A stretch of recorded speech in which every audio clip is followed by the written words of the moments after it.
I'm Sonia and I help people take their power back. If you're interested in working with me and want me to call you on your BS, all of that information is in the description below.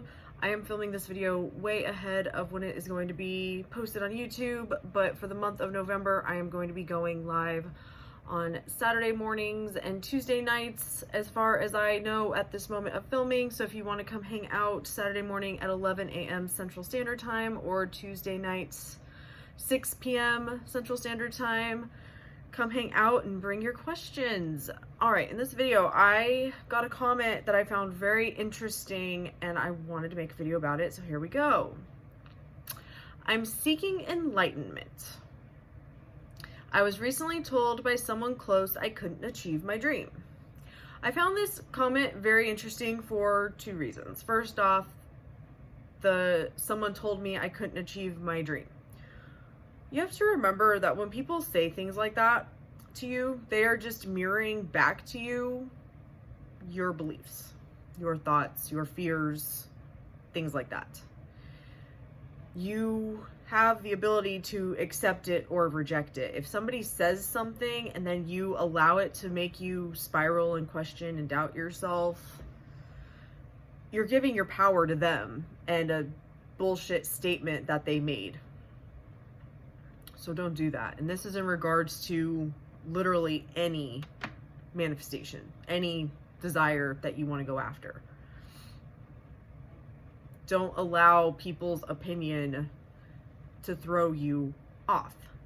Now to the topic of enlightenment, which I find very interesting, and it's interesting that this comment would come up now.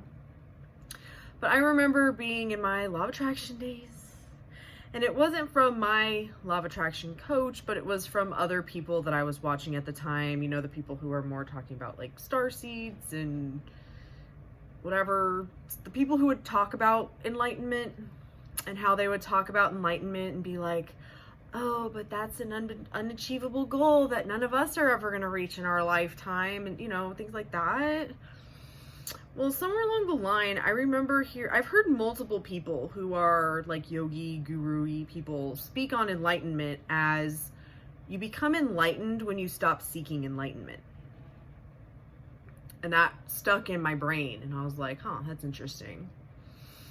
And as I found Neville and I started to really learn about manifesting and how our thoughts create our reality and what all of that actually means and what it truly is, and that you are choosing your state of consciousness and who you are being and who you are is all a decision, it hit me that the people who reach enlightenment, what they mean by you become enlightened when you stop searching for enlightenment, is you become enlightened when you decide you're enlightened. I am enlightened. Just like any other manifestation, just like any other state of being, it's a choice. It's a choice because everything is a reflection of you. If you don't think you'll reach enlightenment, you're right, you won't. If you don't think you could possibly get the job you want, you're right, you won't. There's no difference in that. It is a state of being. That's why they call it Christ consciousness. The Bible, according to Neville Goddard, is teaching you, and he's not the only one, but the Bible is an instruction manual on how to manifest, how to achieve Christ consciousness, which is enlightenment. Telling yourself you understand and you know what you're doing and that you are enlightened is what gets you there. I don't use the affirmation I am enlightened a lot as a go-to because it's not something I truly deeply care about, but I do use it and have used it. I know everything there is to know about manifesting and fully understand it. And the more I focus on that is who I am and that is what I understand, it becomes more and more and more true. Whoever you identify as, this is where Neville talks about the I am, and whatever you put after I am, and it's not just Neville, I think Joseph Murphy talks about this too, but whoever you identify as is who you are. So if you want to be enlightened, you decide that you're enlightened. And when you question if you're enlightened, you return back to the state of enlightenment, just like you return to the state of anything else. It's a choice. Deciding that's who you are and coming back to that decision.